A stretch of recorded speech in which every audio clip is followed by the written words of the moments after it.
But ఈ మధ్య cinema వాళ్ళు చాలా చీటింగ్ చేస్తున్నారు. డబల్ ఇస్మార్ట్ కాదు, ఇది double rod. ISmart Shankar copy చేసి పేస్ట్ చేస్తే ఎలా ఉంటుందో అదే డబల్ ఇస్మార్ట్. సీక్వెల్ అని చెప్పి జనాల్ని ఎర్రిపప్పల్ని చేశారు కదా పూరి సార్.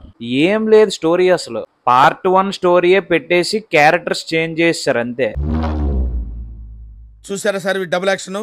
సినిమా పార్ట్ 1 కి కంటిన్యూషన్ కదా, సంజయ్ దత్ కూడా దీనికి ఏదో సంథింగ్ కనెక్షన్ ఉంటుంది కదా అని ఎక్సైట్మెంట్ తో వెళ్ళా. సినిమా స్టార్ట్ అయిన 30 minutes కి నాకు అర్థమైపోయింది కాపీ అండ్ పేస్ట్ అని.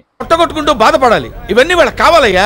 They want it. I know the public pulse. తెల్లారి లెగిచి బెనిఫిట్ షో 7:30 AM కి వెళ్ళినందుకు నన్ను నేను తిట్టుకోవాలి. ఈ సినిమాకి పాజిటివ్స్ 3 ఉన్నాయి, అవి నేను లాస్ట్ లో చెప్తాను. మొన్న అల్లు సిరీస్ మూవీ బడ్డీ వచ్చింది, అది రీమేక్ కాదు, మేము మా స్టైల్లో వేరేగా తీసామని చెప్పారు. థియేటర్కి వెళ్ళి చూస్తే అది 95% రీమేక్, 5% ఏవో కొన్ని చేంజెస్ చేశారు అంతే. అండ్ నిన్న ప్రీమియర్ షోకి వెళ్ళాను మిస్టర్ బచ్చన్, అది చూస్తే మిస్టర్ బొక్క.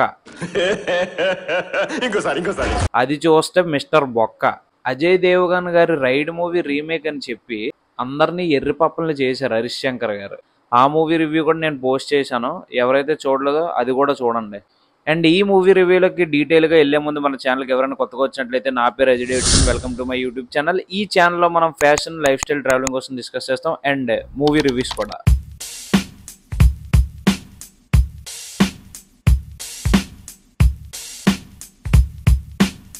సో ఇదన్నమాట, ఇలా మనం మోసపోతూనే ఉన్నాం, అయినా సిగ్గు లేకుండా సినిమాకి వెళ్ళిపోతున్నాం. సినిమాలు అంటే పిచ్చి కదా, ఏం చేస్తాం. అయినా ఇంకా నేను తగ్గిస్తాను బడీస్. ఇలాంటి సినిమాలు చూస్తుంటే రోజు రోజుకి చిన్న సినిమాల మీద ఇంట్రెస్ట్ పోతుంది. అండ్ మూవీ రివ్యూలోకి వెళ్దాం. సంజయ్ దత్ గారు తెలుగు డబ్బింగ్ అయితే వర్స్ట్ గా ఉంది, అందుకే ఆయనకి మాక్సిమం ఇంగ్లీష్ డైలాగ్స్ ఇచ్చి కవర్ చేశారు. గెటప్ శ్రీను కామెడీ ఏం లేదు ఇందులో. పార్ట్ 1 లో సాయిజీ సిందే గారు ఉన్నారు, ఆఫీసర్ రోల్లో కనిపిస్తారు కదా. ఈ పార్ట్ 2 లో కూడా ఉన్నారు, సేమ్ అదే రోల్ అనమాట. అండ్ టెంపర్ వంశీ గుర్తున్నాడు కదా. ఈ డబుల్ ఇస్మార్ట్ మూవీ చూసాక టెంపర్ వంశీ కాస్త ఒక గుర్తుండే యూనిక్ క్యారెక్టర్ అయిపోద్దని ఏదేదో ఎలివేషన్లు ఇచ్చారు. ఏం యూనిక్ అసలు. ఈ లేడీ వేలానికి పక్కన బాడీ గార్డ్ లా ఉంటాడు. మొత్తానికి టీం అంతా ఏవేవో డబ్బులు కొట్టేసి సినిమాలు ప్రమోషన్లు చేస్తారు. ఇంకా హీరోయిన్ కావ్య తాపూర్, ఈమె ఎందుకు వచ్చింది, అసలు ఏమవుతుంది, అసలు ఆమె క్యారెక్టర్ ఏంది, అసలు హీరోతో లవ్ లో ఎప్పుడు పడింది, ఏం అర్థం కాదు. క్లెవేజ్ పాటలు చూపించి సాంగులకు వాడుకున్నట్టు ఉంది. ఇంకా క్లైమాక్స్ విషయానికి వస్తే 100కి 1000% పార్ట్ 1 లానే యాజ్ డీస్ ఉంది. మనీష్ శర్మ గారి మ్యూజిక్ ఏం లేదు, యావరేజ్. సినిమాటోగ్రాఫర్ ఎవరో తెలియదు, అది కూడా యావరేజ్. ఈ సినిమా వల్ల విపరీతంగా నాకైతే తలనొప్పి వచ్చింది, రెస్ట్ తీసుకోవాలి కొంచెం. ఓకే పాజిటివ్స్ 3 ఉన్నాయి అన్నాను కదా.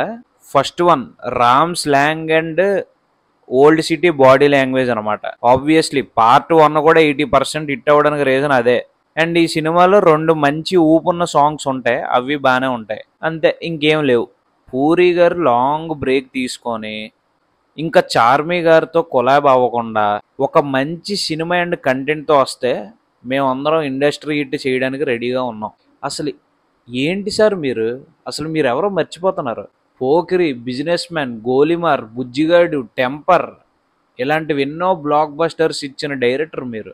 సర్లే అయిపోయింది ఏదో అయిపోయింది. ఫైనల్గా ఈ మూవీకి నేను ఇచ్చే రేటింగ్ 5కి 1.2 stars. లాస్ట్ ఒకటి మర్చిపోయా, ఆలీ గారిని ఏదో కొత్తగా ఒక గెటప్ వేయించి చూపించారు, ఏదో సంథింగ్ అమెజాన్ ఫారెస్ట్ ట్రైబ్ లాగా సంథింగ్ ఏదో చూపించారు. ఫస్ట్ హాఫ్లో ఆ క్యారెక్టర్ బాగుంది, సెకండ్ హాఫ్లో కొంచెం ఆ క్యారెక్టర్ ఇరిటేషన్ వచ్చింది, అంటే కామెడీ అంత పండలేదు అక్కడ.